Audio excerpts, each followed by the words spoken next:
मम्मा, आज मेरे लिए न्यू ड्रेस खरीदो ना। बाड़ा, अभी ये मैंने लिया था ना, अभी अगले महीने ले लेंगे। नमस्ते बहन जी। नमस्ते भैया। संतरे दे दूं? दे दीजिए 2 किलो।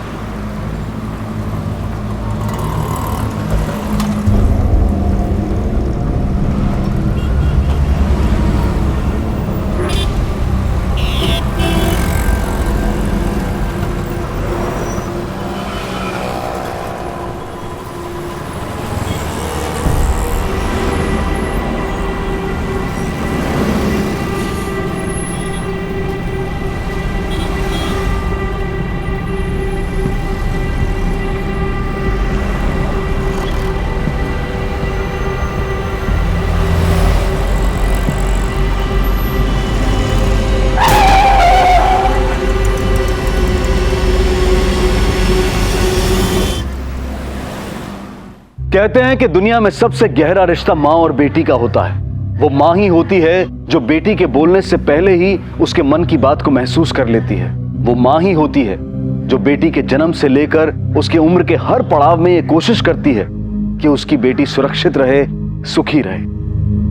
और वो बेटी ही होती है जो आंख मूंद कर ये विश्वास करती है कि हर मुसीबत में माँ उसकी ढाल बनकर रहेगी।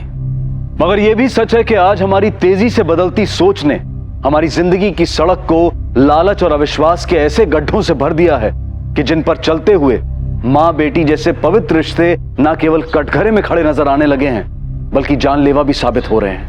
ए अलका, चल उठ। तेरे को बोल रही हूं, चल बाहर आजा, तेरी जमानत हो गई है। चल उठ।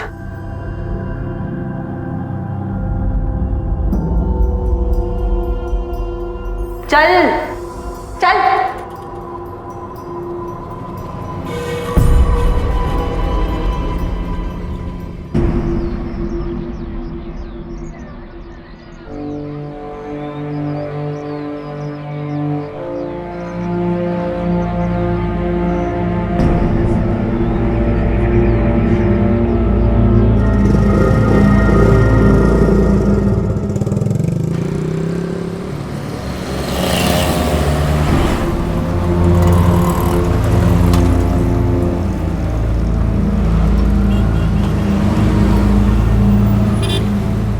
क्रिश, चलो शायद।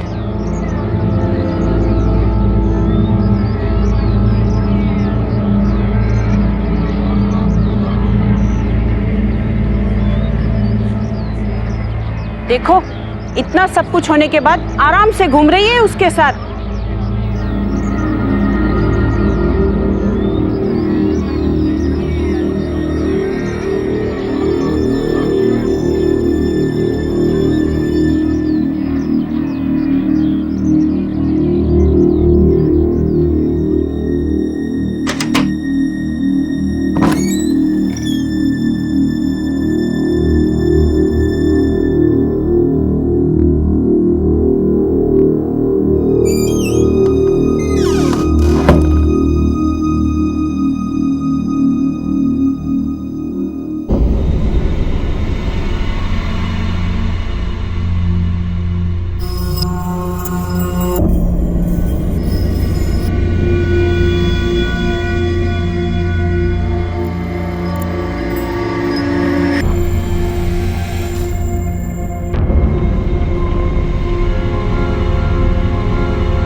अलका, संभालो अपने आप को।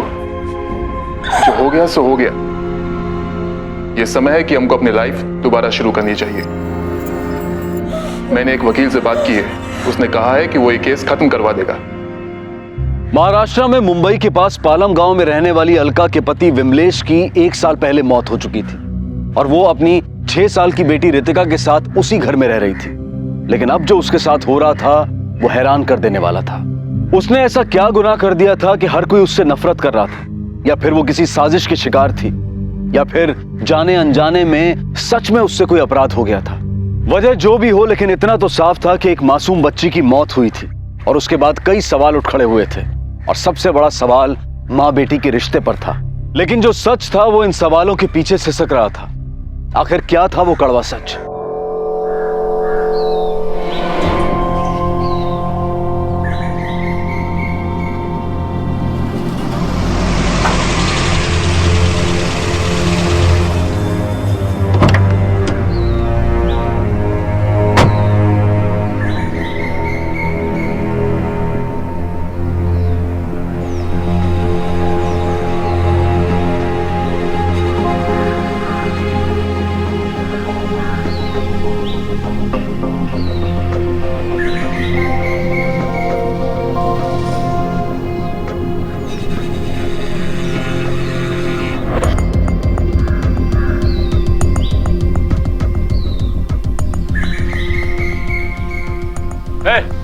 क्या नाटक लगा रखा है?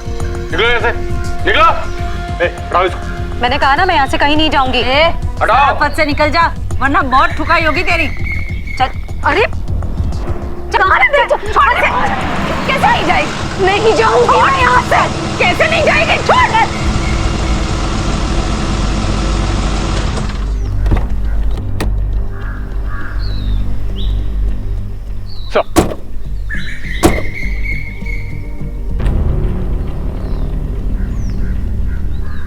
यादव सर। कौन है औरत? सर मर्डर का केस चल रहा है इस पर। इससे बचने के लिए फालतू में ड्रामा कर रही है, जबकि इसने सर जानबूझकर अपनी बेटी को एक्सीडेंट में मारा है। इसे मेरे कैबिन में भेज दो, मुझे बात करनी है। सर।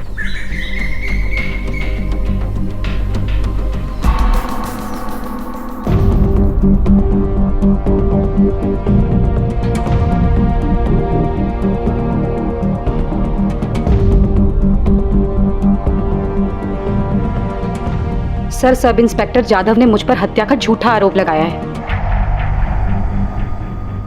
सर, अब आप ही कुछ कीजिए।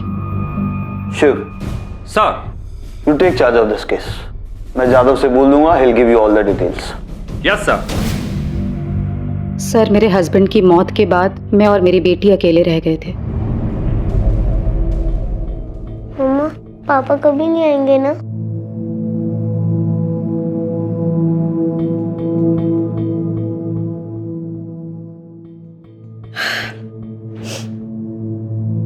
पापा नहीं आएंगे तो क्या हुआ? मम्मा है ना, वो तुझे रोज स्कूल लेके जाएगी, घुमाने लेके जाएगी और फिर जल्दी से ना बड़ी होके बड़ी अफसर बनना। मम्मा को शॉपिंग पे लेके जाएगी ना फिर।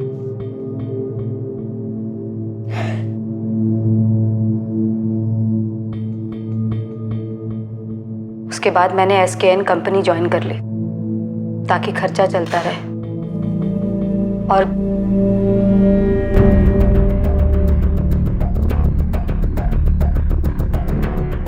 ड्यूटी पे जाते वक्त मैं अपनी बेटी को स्कूल छोड़ते हुए जाती थी। सर, मंगल नगर में 2 ग्रुप में लफड़ा हो गया, 1-2 को चाकू भी लगा है। सर अभी प्लीज आप मेरे साथ चलिए। इस औरत की सारी डिटेल राशन देता हूँ आपको। ठीक है। शिंदे जी सर। तुम भी मेरे साथ चलो। ठीक है सर। मैम, आप थोड़ी देर यहाँ बैठिए, मैं आकर के आपसे मिलता हूँ। जी। शिंदे माने को बोल दो मैं उनसे चाय कॉफी के लिए पूछे। ठीक है सर। आओ। माने, मैडम पूछा, पानी पूछ लो।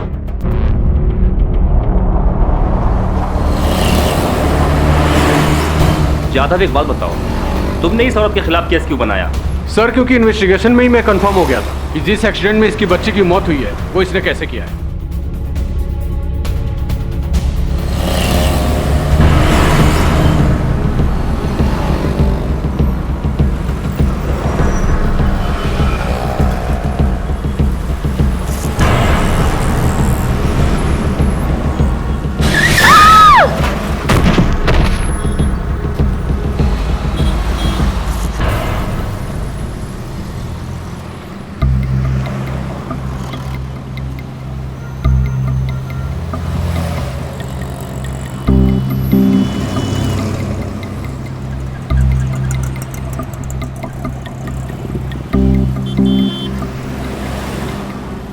रितिका, रितिका, माला, माला उठ, रितिका उठ, रितिका, रितिका, माला उठ। सर सड़क पूरे 30 फीट चौड़ी है और आगे से जो सिग्नल था वहां से बच्ची के स्कूल जाने के लिए अलका को राइट की तरफ मुड़ना था, लेकिन ऐसा करने के बजाय अलका ने अपनी स्कूटी की रफ्तार अचानक तेज करते हुए लेफ्ट की तरफ टर्न किया। सर इसलिए उस पर पहली बार मुझे शक हुआ कि एक्सीडेंट उसने जानबूझकर तो नहीं किया। लेकिन जादव, कोई माँ अपनी बेटी की जान क्यों लेना चाहेगी? एग्जैक्टली सर, यही सवाल मेरे दिमाग में आया था। इसके लिए सर मैंने उसके पड़ोसियों से पूछताछ भी की। सर जानते हैं क्या मालूम हुआ? अरे काई की माँ साहेब, सौतेली बेटी थी उसकी। सौतेली? हाँ, विमलेश ने अपनी बीवी के मरने के बाद रितिका को संभालने के लिए अलका से दूसरी शादी की थी साहब। और जब तक विमलेश जिंदा था ना साहब, रितिका को लेकर दोनों में बहुत लड़ाई झगड़ा होता था। क्या बताऊं, परेशान हो गए थे हम तो। साहब, उसकी बेटी रितिका को मैंने खुद ने कार के नीचे आने से बचाया था। बड़ी लापरवाह माँ है साहब, ऐसा लगता है वो खुद अपनी बेटी को मरवाना चाहती है।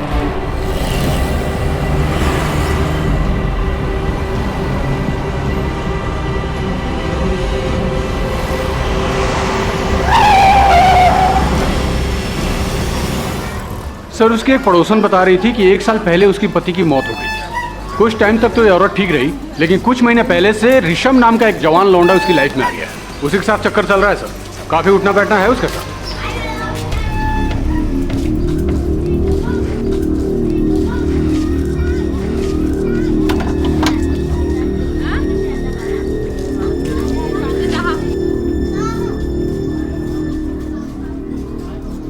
इसके मर्द को मरे अभी साल भर भी पूरा नहीं हुआ है और देखो कैसे गुलछर्रे उड़ा रही है।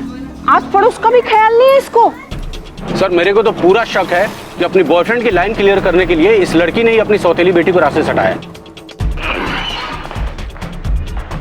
आपने पुलिस से यह बात क्यों छुपाई कि रितिका आपकी सगी बेटी नहीं सौतेली बेटी थी? क्यों? सर, इस बात का इस केस से क्या संबंध है? क्योंकि आपका अपने हस्बैंड के साथ रितिका को लेकर के रोज झगड़ा होता था। मुझसे पूछे बिना बाहर जाने की क्या जरूरत थी?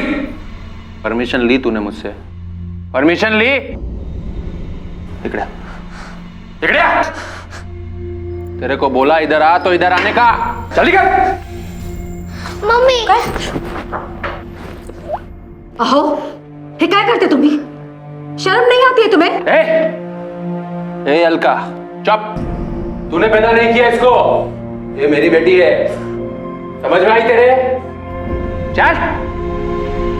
रितिका, चल बेटा अंदर चल, मरने दे इसे।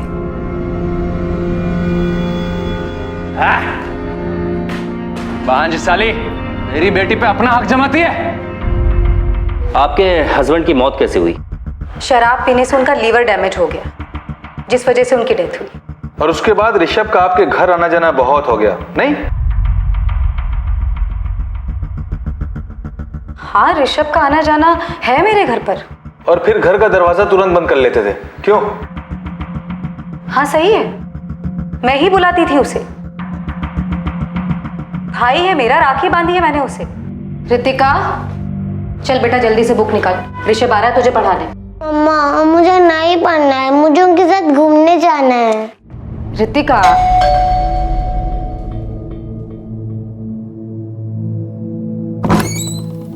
ऋषभ आओ।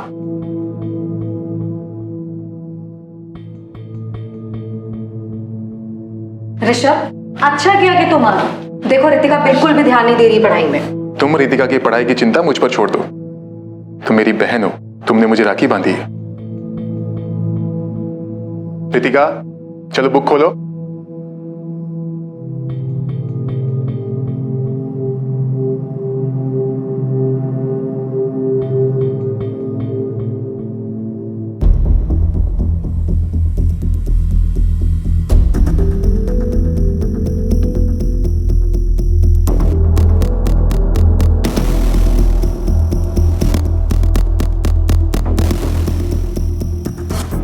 एक्सीडेंट वाली जगह पर सिग्नल के बाद आपकी बेटी का स्कूल सड़क के राइट हैंड साइड में है, फिर आप अचानक लेफ्ट हैंड साइड में क्यों मुड़ी थी?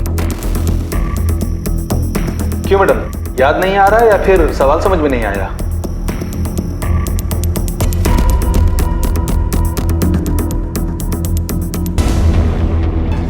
चल चल बड़ा, चल चल चल।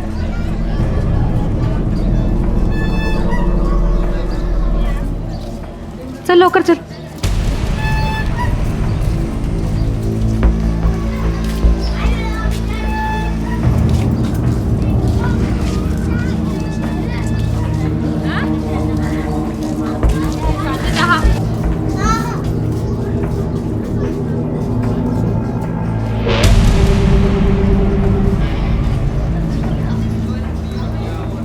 अगर मुझे आगे बैठना है। तू पीछे बैठना, 6 साल की हो गई है, मुझे चलाने में दिक्कत होती है आगे। पीछे बैठ, चल जल्दी।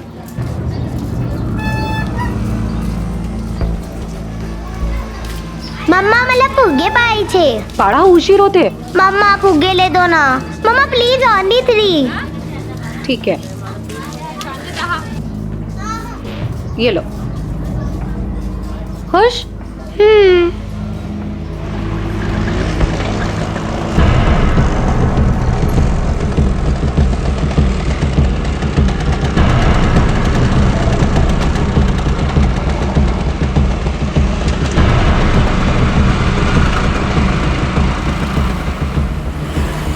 तो तू स्कूल लेकर जाएगी बलून अब? मम्मा आप बलून लेके चले जाना और शाम को लेके आना। अच्छा, मैं ऑफिस लेकर जाऊं तेरा ये बलून? हाँ, तो क्या हुआ? तो क्या हुआ शैतान? मम्मा मम्मा आइसक्रीम। हाँ? मम्मा प्लीज एक दिला दो ना। मम्मा प्लीज एक आइसक्रीम मैं कल नहीं, नहीं नहीं, खाऊंगी। तू- पक्का प्रॉमिस, सच्ची मुच्ची। हाँ ठीक है, रुक लेती खाली हूँ। एक खाऊंगी प्लीज। हाँ हाँ एक खा लेना, रुक मैं लेती हूँ।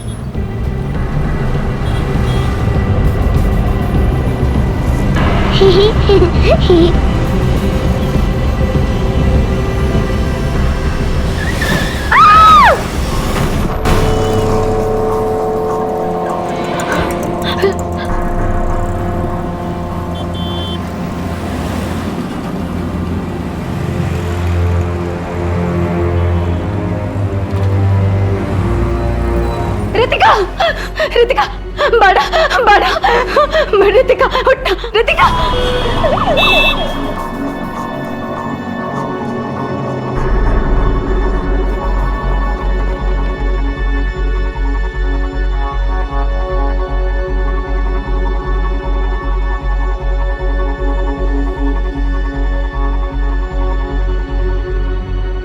क्या हुआ डॉक्टर साहब?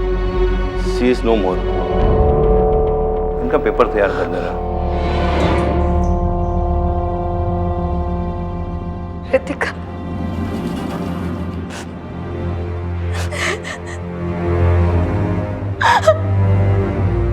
रितिका,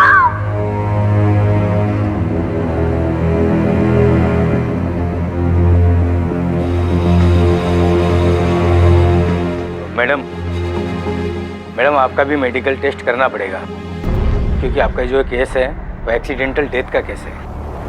चलिए।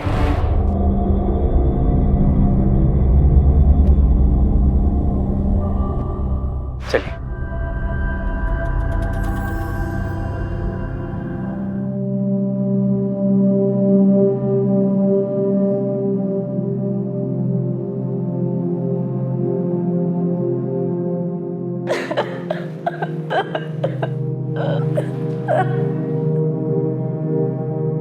ये तो बदनसीबी है, कोई क्या कर सकता है।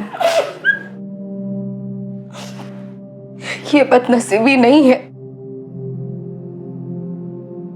हत्या हुई है, हत्या। ये क्या कह रही हो अलका? वो एक एक्सीडेंट था। नहीं ऋषभ, ये एक्सीडेंट नहीं था, हत्या हुई है। ये मेरी बेटी की हत्या हुई है इसमें। और पता है हत्यारा कौन है? वो लोग जिनकी लापरवाही के कारण सड़क पर गड्ढे बने। अगर वो गड्ढा ना होता तो मेरा एक्सीडेंट नहीं होता और मेरी बेटी नहीं मरती। अगर उन हत्यारों को सजा नहीं मिली तो उन गड्ढों के कारण और भी कई रितिकाएं यूं ही मरती रहेंगी।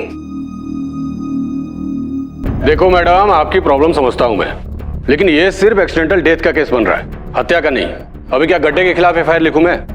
लेकिन सर मैंने खुद पता लगाया, सड़क के ठेकेदार का नाम प्रदीप सावंत है और इंजीनियर का नाम राज पाटिल है। सर उन लोगों को इतना तो पता होगा ही ना कि अगर सड़क में कोई खराबी है तो उससे किसी की भी जान जा सकती है। सर उनकी लापरवाही के कारण गड्ढा बना और मेरी बेटी की जान गई। उन लोगों के खिलाफ मर्डर का केस होना ही चाहिए। ठीक है, मैं आप लोगों की बात मान लेता हूं, लेकिन अभी मैं सिर्फ कंप्लेंट दर्ज करूंगा। पूरी जांच पड़ताल करने के बाद ही एफआईआर लिखूंगा। बोलिए बोलिए।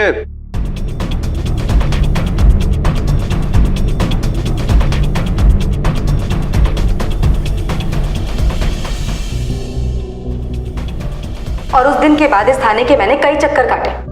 हर दूसरे दिन आकर मैं यही पूछती थी कि उस ठेकेदार प्रदीप सावंत और राज पाटिल के खिलाफ कोई कार्रवाई हुई या नहीं, लेकिन हर बार मुझे यही जवाब मिला सर कि जांच चल रही है। और उसके 1 महीने बाद वो हुआ जो कोई सोच भी नहीं सकता। ले जा इसको। तुम लोग क्या कर रहे हो? हाँ? क्यों पकड़ के रखा है मुझे? क्या किया मैंने? क्या कसूर है मेरा? कोई बताएगा मुझे? ओ मैडम, जांच चेक नहीं, तुमने एक्सीडेंट जानबूझकर किया है, इसके लिए लेके जा रहे हैं। क्या बकवास कर रहे हैं साहब? मैं ऐसा क्यों करूंगी? अपनी बेटी को क्यों मारूंगी मैं? मैडम, सड़क का एक तरफ का चौड़ाई 30 फीट है और वो गड्ढा सिर्फ 3 फीट चौड़ा और 2 इंच गहरा है। तेरे को छोटा सा गड्ढा दिखा और बाकी का 27 फीट सड़क नहीं दिखा। तू साइड से जा सकती थी ना, लेकिन तेरे को ऐसा करना ही नहीं था। तूने जानबूझकर अपनी स्कूटी गड्ढे में डाली ताकि तू अपनी सौतेली बेटी से छुटकारा पाकर अपने उस बॉयफ्रेंड ऋषभ के साथ शादी बना सके। चक्कर चल रहा है तेरा? ले जा इसको गाड़ी में डाल। साहब मेरी बात सुनो साहब, ये सच नहीं है साहब, मुझे छोड़ो साहब। साहब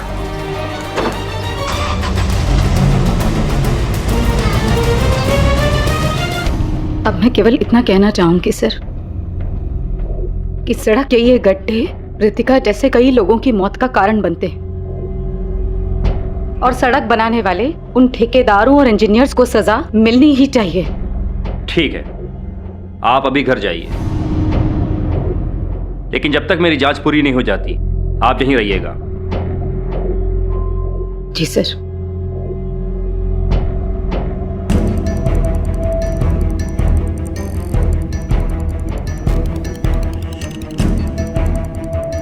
सर, मुझे तो अब इन दोनों की बातें सही लग रही हैं। ये तो जांच होने के बाद ही पता चलेगा कि कौन झूठ बोल रहा है। देखते हैं।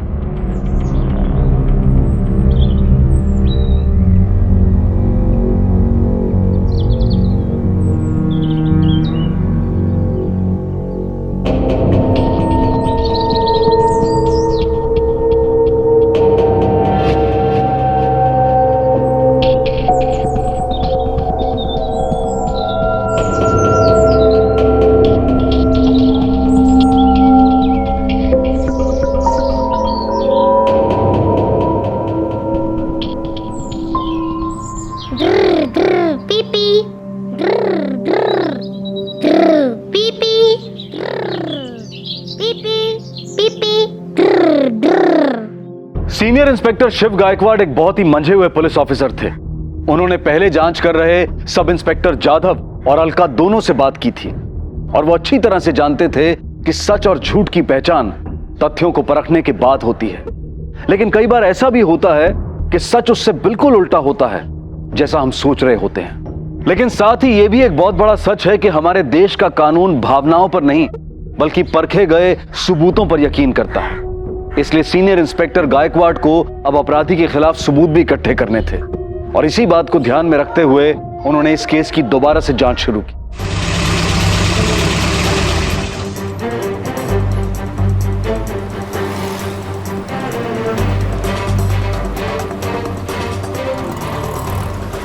आओ।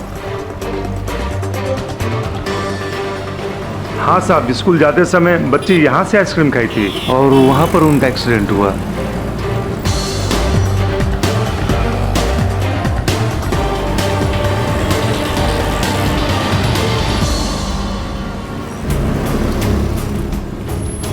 शिंदे, अलका जी की जो स्कूटी थाने में रखी है ना, उसे अर्ली मॉर्निंग लेकर के यहाँ जाना। एक्सीडेंट की सच्चाई पता चल जाएगी कल। ठीक है सर। आओ।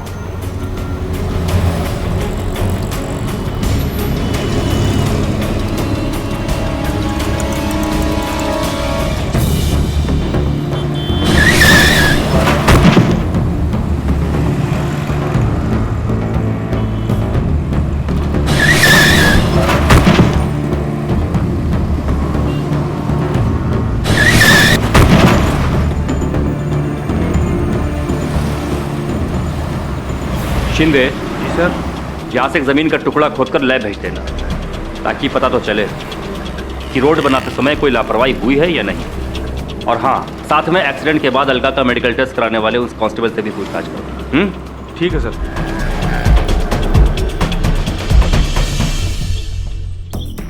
साहब, उस औरत को चोट तो बहुत लगी थी। क्योंकि डेथ का केस था इसलिए मैंने उनकी मेडिकल रिपोर्ट बनवा ली है। ये देख लीजिए। ठीक है पटेल, तुम जाओ। Thank you sir.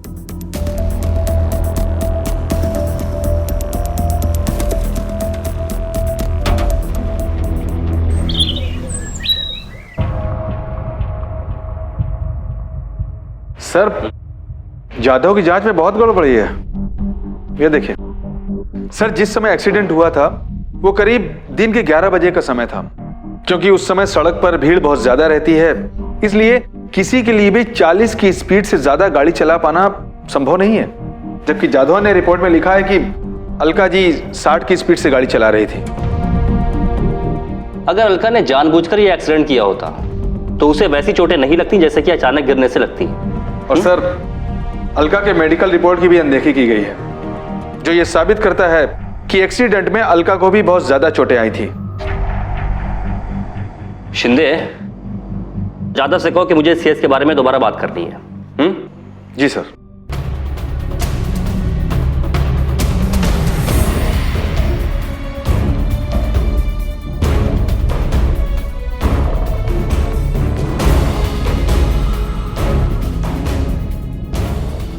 जाधव, ये जहर है, पीजिए इसे। लेकिन सर, मुझे पता है कि इसको पीने से तुम मर सकते हो। नाउ इट्स एन ऑर्डर, पियो इसे। जाधव, अगर अनजाने में मैंने तुम्हें यह जहर दिया होता तो ये एक एक्सीडेंट होता। जबकि मुझे पता है कि यह जहर है और उसको पीने से तुम मर सकते हो, फिर भी मैं तुम्हें दे रहा हूं, तो यह एक हत्या हुई। खराब सड़क बनाने वाले ठेकेदार को भी पता होता है किसकी वजह से किसी की मौत हो सकती है। इसलिए रितिका का मामला एक्सीडेंट नहीं, जानबूझकर की गई हत्या है। और तुमने तो बिना जांच की तह तक जाए हुए एक मां को हत्यारा बना दिया। जाधव, तुम्हारी इस लापरवाही से हम सब शर्मिंदा हैं और तुम्हें भी इसका खामियाजा भुगतना पड़ेगा। ठेकेदार प्रदीप सावंत को थाने में बुलाओ और उसे कहो कि पूरी फाइल लेकर के आए। सर।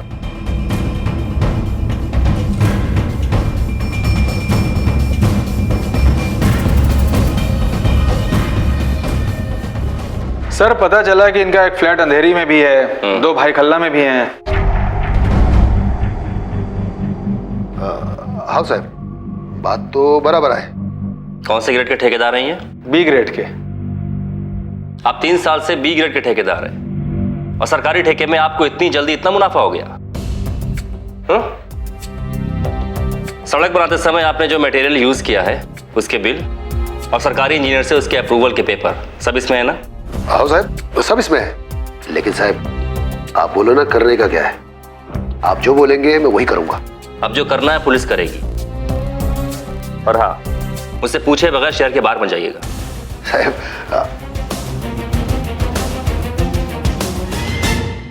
सड़क में बने हुए गड्ढे सिस्टम में पड़ चुके गड्ढों की गवाही हैं। ये कहना बहुत मुश्किल है कि सिस्टम में गड्ढे हैं या गड्ढों में सिस्टम। लेकिन जो भी हो, एक बात बिल्कुल साफ है कि इन गड्ढों की वजह से अब तक हजारों लोगों की जान जा चुकी है।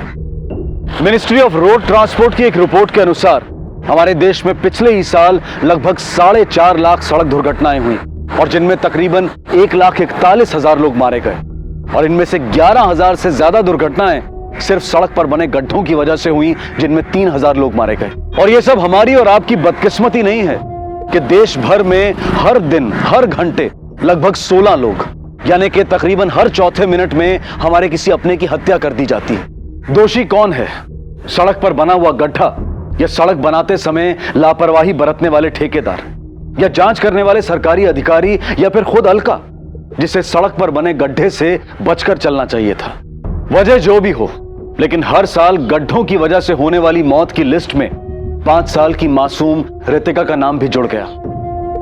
लेकिन अब देखना यह था कि जो लोग इसके लिए जिम्मेदार थे, क्या उन्हें अपनी हरकतों पर जरा भी शर्म थी, या फिर वो कुछ ऐसा करने वाले थे जो आपके और हमारे सड़क पर सुरक्षित चलने और जिंदा रहने के अधिकार पर एक तमाचा था।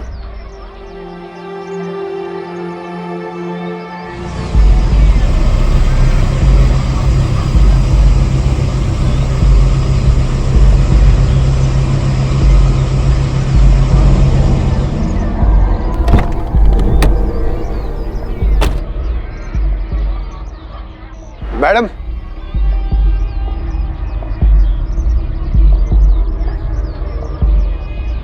नमस्कार।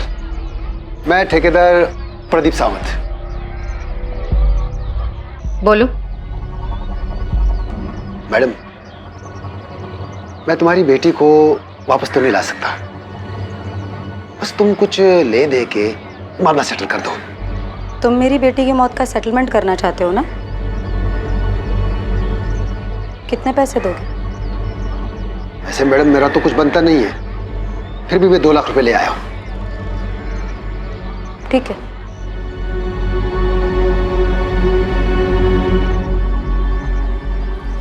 बस तुम ये लिख दो कि तुमको मुझसे कोई शिकायत नहीं है, बाकी मैं संभाल लूंगा। ठीक है, लिख के तो मैं दे दूंगी, लेकिन मेरी भी एक शर्त है।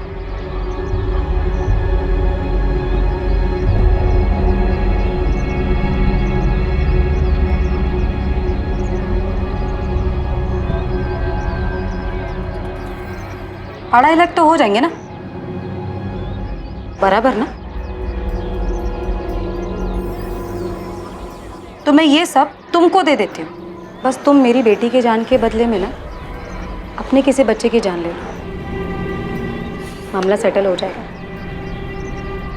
ज्यादा होशियारी दिखा रही है ना मेरे सामने। ठीक है, तुमको जो मर्जी है करना कर, मेरा कुछ नहीं उखाड़ सकती, समझी? पकड़। चले चल। मिस्टर पाटिल,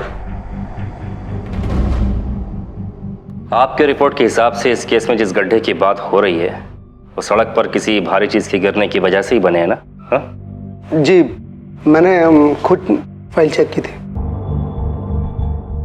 एक सवाल है पाटिल साहब से, क्या बारिश का पानी इतना भारी होता है कि सड़क पर गिरती ही सड़क गड्ढों से भर जाती है? चलिए मानिए आपकी बात कि वो गड्ढा जिसकी वजह से एक बच्ची की मौत हुई सड़क पर किसी भारी चीज के गिरने की वजह से बनी है, लेकिन उसी सड़क पर और भी बहुत सारे गड्ढे हैं और वो भी आपकी ही सुपरविजन में बने हैं ना? उनके बारे में आप क्या कहेंगे? पाटिल साहब, मुझे इस सड़क की पूरी रिपोर्ट चाहिए। आप कैसी रिपोर्ट की बात कर रहे हैं? शिंदे। तो ठीक है इंजीनियर साहब, मैं एक काम करता हूं, मैं ये सारी फाइलें ले जाता हूं, इसकी जांच करता हूं, जो जरूरी नहीं होगी उसे वापस कर दूंगा। ठीक है? नहीं नहीं नहीं, नहीं।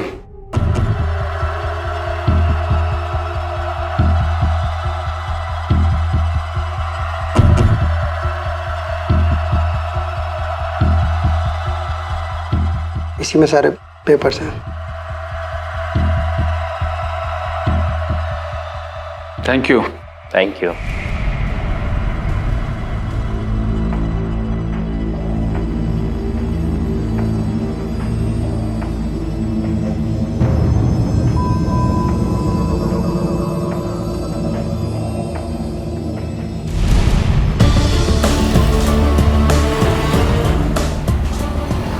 शिंदे। Yes sir. अब तुम्हें पता है ना कि हमें आगे क्या करना है? हाँ सर, अब हमें दोनों के फोन कॉल्स और बैंक के खातों की जांच करनी है, पर उसके लिए वी नीड परमिशंस। उसके लिए मैं एसपी सर से बात करता हूँ। ठीक है? ठीक है सर। जय हिंद सर।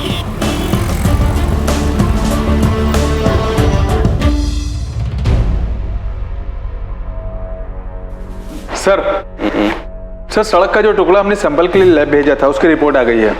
इसके अनुसार ना तो सही मटेरियल का इस्तेमाल किया गया है और ना ही सही टेक्निक का। और उनके फोन कॉल्स और बैंक रिपोर्ट? सर उसकी जांच भी मैंने कर ली है। अगर ठेकेदार और इंजीनियर को सजा दिलवाना है तो ये सबूत अभी भी काफी नहीं है, और अगर इन सबूतों को लेकर के हम केस फाइल करते हैं तो उसे साबित करने में बहुत समय लग जाएगा। जैन सर। पर सर ऐसा कैसे सकता है? सर मैंने पूरी जांच कर ली है, सभी के खिलाफ हमारे पास सारे सबूत हैं। ओके सर, जैसा आप चाहेंगे वैसा ही होगा। ठेकेदार प्रदीप सावंत और इंजीनियर राज पाटिल की सारी फाइलें लेकर के आओ। Okay sir.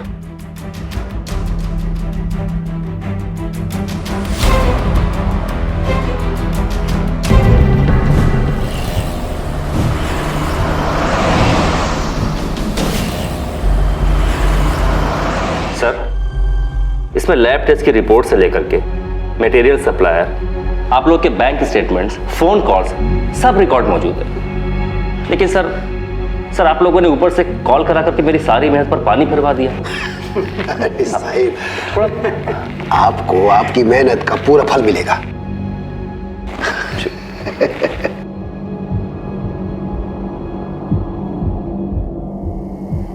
ये लीजिए, बाकी मामला रफा दफा होने के बाद।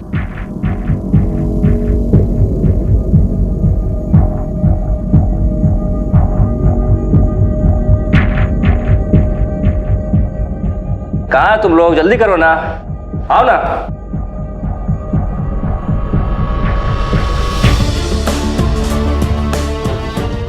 आ गए साहब।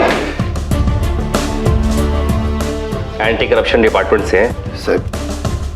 इधर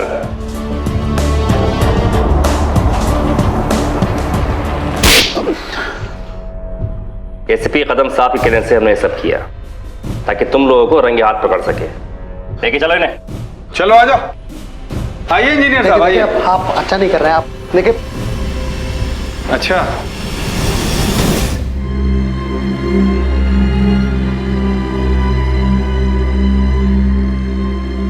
मम्मा, पापा कभी नहीं आएंगे ना? पापा नहीं आएंगे तो क्या हुआ? मम्मा है ना, वो तुझे रोज स्कूल लेके जाएगी, घुमाने लेके जाएगी, और फिर जल्दी से ना बड़ी होके बड़ी अफसर बनना। मम्मा को शॉपिंग पे लेके जाएगी ना फिर।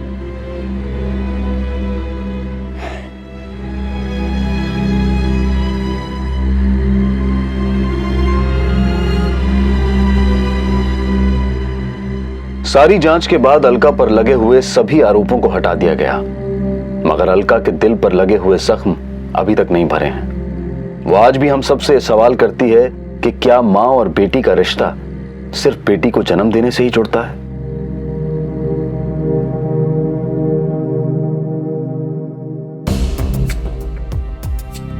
इस मामले में पुलिस ने सब इंस्पेक्टर गजानन जाधव को जांच में लापरवाही का दोषी पाते हुए उस पर विभागीय कार्रवाई की है। ठेकेदार और इंजीनियर दोनों के खिलाफ भ्रष्टाचार, रिश्वतखोरी और लापरवाही के कारण हुई हत्या का मामला दर्ज किया गया और न्यायालय ने उन्हें 10 दिनों तक पुलिस हिरासत में रखकर पूछताछ करने का आदेश दिया। हमारे देश की सरकार हर साल हजारों करोड़ रुपए केवल सड़कें बनाने में खर्च करती है ताकि हम न केवल एक बेहतर जिंदगी जी सकें बल्कि विकास की गति को भी महसूस कर सकें। लेकिन ठेकेदार प्रदीप सावंत और इंजीनियर राज पाटिल जैसे भ्रष्ट और बेईमान लोग अपने निजी स्वार्थों के लिए देश की विकास प्रक्रिया को गड्ढों में डाल देने में कोई शर्म महसूस नहीं करते। हर साल सड़कें बनती हैं और महीने 2 महीने में उनमें गड्ढे पड़ने लगते हैं और हर बारिश का मौसम सड़क को सड़क कम और गड्ढा ज्यादा बना देता है, जो हर पल कहीं किसी अलका से उसकी मासूम बेटी को छीन लेता है। अपने साथ हो रहे इस अन्याय के खिलाफ आवाज उठाएं और इन्हें मजबूर कर दें कि ये चंद रुपयों के लिए हमारी जिंदगी के साथ ना खेलें। ये सच है कि भ्रष्टाचार का गड्ढा काफी गहरा है और इसे भरते भरते काफी समय लग जाएगा, लेकिन इस सब के बीच अच्छी खबर यह है कि हाल ही में सरकार ने सड़कों की गलत डिजाइनिंग और देखभाल की कमी के कारण हुई दुर्घटनाओं के लिए संबंधित लोगों को उत्तरदायी ठहराने की घोषणा की है। हम उम्मीद करते हैं कि इसके बाद ऐसी दुखद घटनाओं में न केवल कमी आएगी बल्कि इसके लिए जिम्मेदार लोगों को सजा भी मिलेगी। इसी विचार के साथ मैं अनूप सोनी आपसे विदा लेता हूं। फिर मुलाकात होगी अगले एपिसोड में और खुलासा करेंगे एक और जुर्म का। तब तक अपना और अपने परिवार का ख्याल रखें और देखते रहें क्राइम पेट्रोल डायल 100। सबक एक को, सीख हम सबको। जय हिंद। क्राइम पेट्रोल के और भी दिलचस्प कहानी देखने के लिए हमारे चैनल को सब्सक्राइब करें और बेल आइकॉन दबाना न भूलें।